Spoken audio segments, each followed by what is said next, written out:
warahmatullahi wabarakatuh. Perkenalkan, nama saya Sarah Dwi Rahayu dengan stambuk F1120156. Saya akan mempresentasikan tentang tata air atau debit dan sedimen. Pendahuluan, jumlah penduduk yang terus berkembang sementara lapangan kerja sangat terbatas telah mendorong masyarakat memanfaatkan setiap jengkal lahan untuk memperoleh produksi pertanian sebagai upaya memenuhi kebutuhan hidup. Permasalahan degradasi timbul terutama oleh erosi tanah. Dua hal yang perlu diperhatikan yakni yang pertama, penggunaan sumber daya harus tidak melampaui potensi dan batas ekosistem alami pegunungan yang rentan. Dan yang kedua, kepentingan strategis ekosistem sungai dan aliran air atau stream. Pembahasan ada 6. Yang pertama, tata air. Yang kedua, debit air. Yang ketiga, pengukuran debit. Yang keempat, perhitungan debit. Dan yang kelima, sedimen. Dan yang keenam, faktor-faktor yang mempengaruhi debit aliran dan sedimen melayang. Yang pertama, tata air. Tata air adalah susunan dan tata letak air adalah semua tempat atau letak air yang terdapat di dalam atau berasal dari sumber air.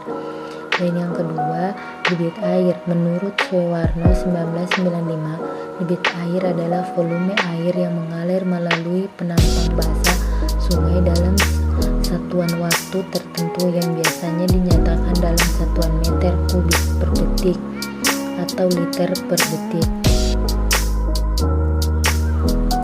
Menurut Sudarmaji 1995, pengukuran debit air dapat dilakukan secara langsung atau direct ataupun tidak langsung atau indirect.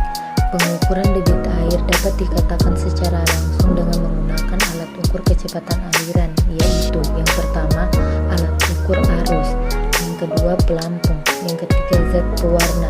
Menurut Asdak 2010, data debit air sungai merupakan informasi yang paling penting bagi pengelola sumber daya air.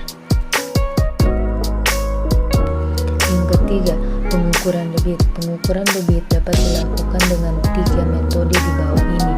Yang pertama, metode apung.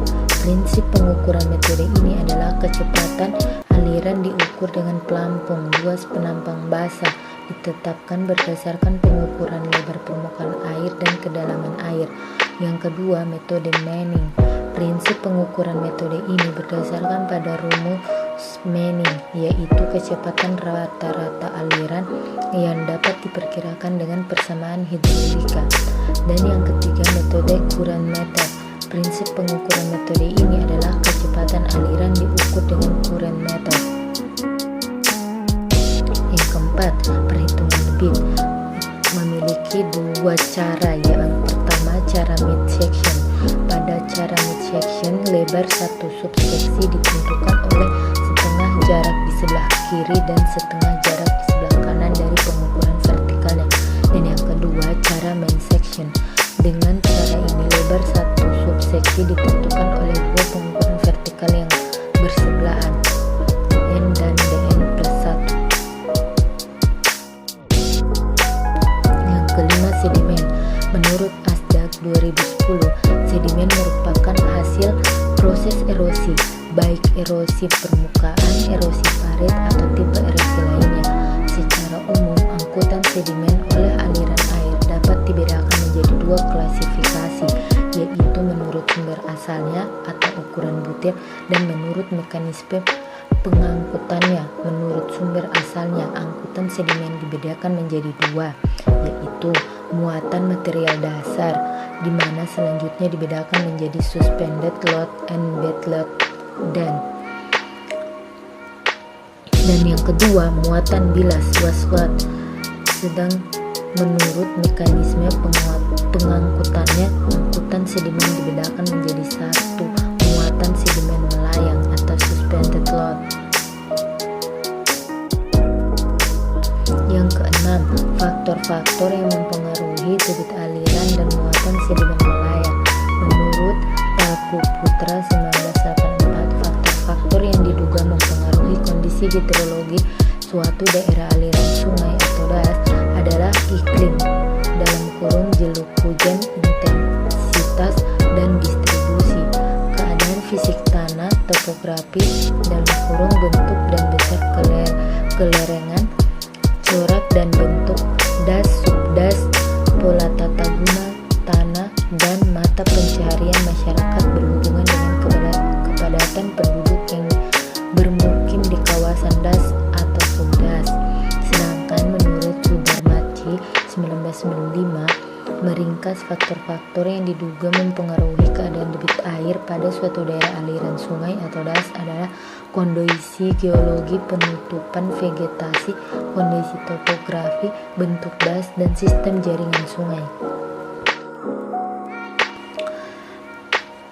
Ada beberapa kondisi dalam faktor-faktor tersebut. Yang pertama, kondisi geologi. Menurut Sudarmaji 1995, kondisi geologi sangat mempengaruhi sifat-sifat fisik tanah yang berbentuk dengan adanya penutupan vegetasi akan sangat menentukan kapasitas infiltrasi terhadap curah hujan yang jatuh di atasnya, sehingga dapat menurunkan limpasan permukaan. Utomo 1989 menyebutkan sifat-sifat tanah yang mempengaruhi debit air dan muatan sedimen melayang adalah struktur, bahan organik, sifat lapisan bawah, dan tingkat kesuburan tanah. B. Penutupan vegetasi. Penutupan vegetasi berpengaruh terhadap penahanan tumbukan curah hujan secara langsung yang mempunyai energi sangat besar, sehingga dapat menghindarkan pemecahan agregat tanah dan dispersi partikel-partikel tanah yang memungkinkan dapat mengumbat pori-pori tanah yang pada gilirannya akan menurunkan kapasitas infiltrasi tanah itu sendiri, yang pada akhirnya meningkatkan limpasan permukaan.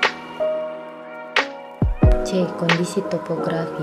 Kondisi topografi yang berat atau curam pada umumnya akan mempercepat konsentrasi air pada titik patusan wilayah das, karena di samping prosentase jaringan curam yang besar, juga sistem jaringan sungai lebih padat dibandingkan dengan wilayah das dengan kondisi topografi yang relatif datar.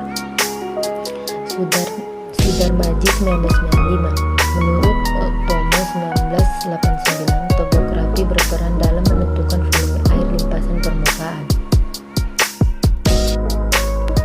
D. Bentuk das serta sistem jaringan sungai.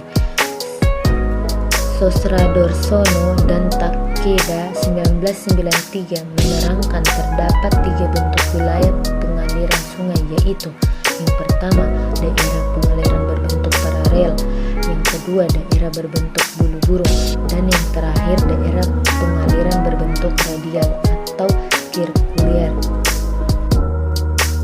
Sekian dan terima kasih atas apa yang saya sampaikan, semoga bermanfaat untuk teman-teman semua.